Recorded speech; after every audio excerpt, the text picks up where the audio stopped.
वायकोम सत्याग्रह 1924 से 25 हिंदू समाज में अस्पृश्यता के खिलाफ त्रावणकोर में शुरू किया गया एक आंदोलन था।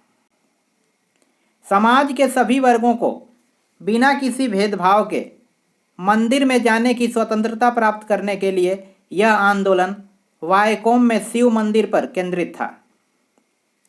19 मार्च 1925 को गांधी जी वायकोम सत्याग्रह में भाग लेने आए। नमस्कार, एग्जाम्स क्वेश्चंस के फ्री वीडियो सीरीज में आपका स्वागत है। इस सीरीज में उत्तर प्रदेश पीसीएस के पिछले 30 वर्षों में पूछे गए प्रश्नों का टॉपिक वाइज एनालिसिस प्रस्तुत किया जाता है।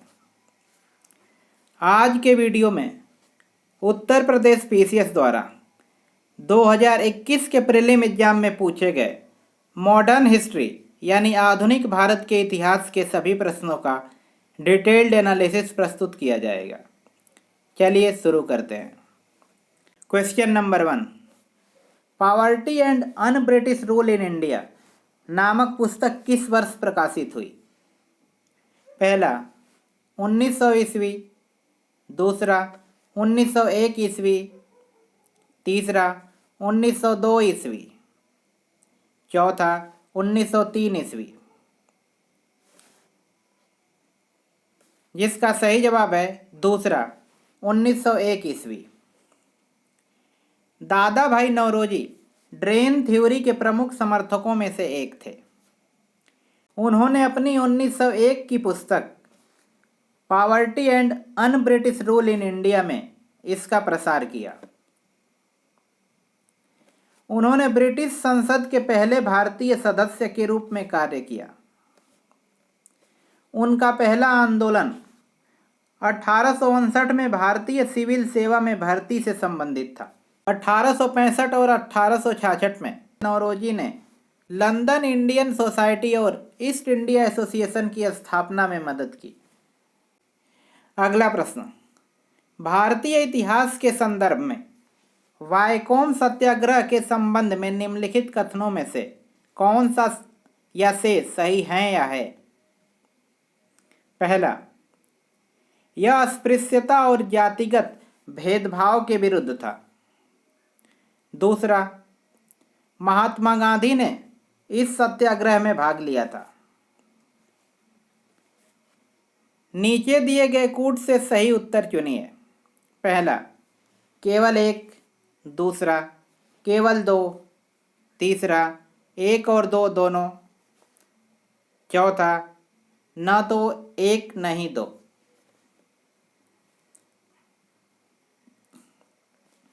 जिसका सही जवाब है तीसरा, एक और दो दोनों।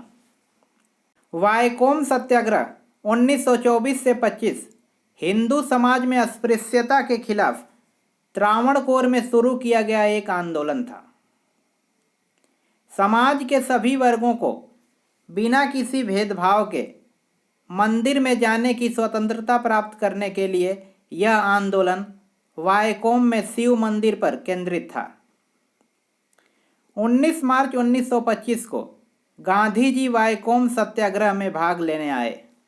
अगला प्रश्न, एशियाटिक सोसाइटी ऑफ बंगाल का संस्थापक कौन था?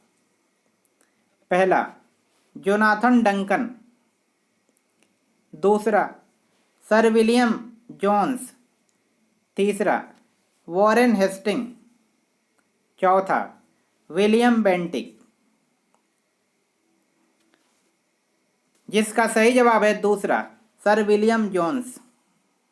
बंगाल की एशियाटिक सोसाइटी विद्वान समाज की स्थापना 15 जनवरी 1784 को सर विलियम जोन्स नामक एक ब्रिटिश वकील और ओरिएंटलिस्ट द्वारा ओरिएंटल अध्ययन को प्रोत्साहन करने के लिए की गई थी। अगला प्रश्न, निम्नलिखित में से किसने कभी भी भारतीय राष्ट्रीय कांग्रेस के किसी भी अधिवेशन की अध्यक्षता नहीं की? पहला, लाला लाजपत राय, दूसरा बाल गंगाधर तिलक, तीसरा गोपाल कृष्ण गोखले, चौथा सुभाष चंद्र बोस। जिसका सही जवाब है दूसरा, बाल गंगाधर तिलक। बाल गंगाधर तिलक 1890 में भारतीय राष्ट्रीय कांग्रेस में शामिल हुए। वे कभी भी भारतीय राष्ट्रीय कांग्रेस के अध्यक्ष नहीं बने। कलकत्ता सत्र 1920, जिसमें महात्मा गांधी ने असहयोग प्रस्ताव पेश किया, उसकी अध्यक्षता लाला लाजपत राय ने की। 1905 में बनारस में भारतीय राष्ट्रीय कांग्रेस के अधिवेशन के अध्यक्ष गोपाल कृष्ण गोखले थे। 19 से 22 फरवरी 1938 के दौरान सुभाष चंद्र बोस की अध्यक्षता में भारतीय राष्ट्रीय कांग्रेस की बैठक हरिपुरा में हुई। अगला प्रश्न, ब्रिटिश इंडिया के निम्नलिखित में से किस अधिनियम ने सामूहिक कार्यचालन के स्थान पर विभाग या विभागीय पद्धति द्वारा वायसराय की कार्यकारिणी परिषद पर उसके अधिकार को और अधिक बढ़ा दिया? पहला, भारतीय परिषद अधिनियम 1861। दूसरा, भारत सरकार अधिनियम 1858। तीसरा, भारतीय परिषद अधिनियम 1892। चौथा, भारतीय परिषद अधिनियम 1909, जिसका सही जवाब है पहला, भारतीय परिषद अधिनियम 1861।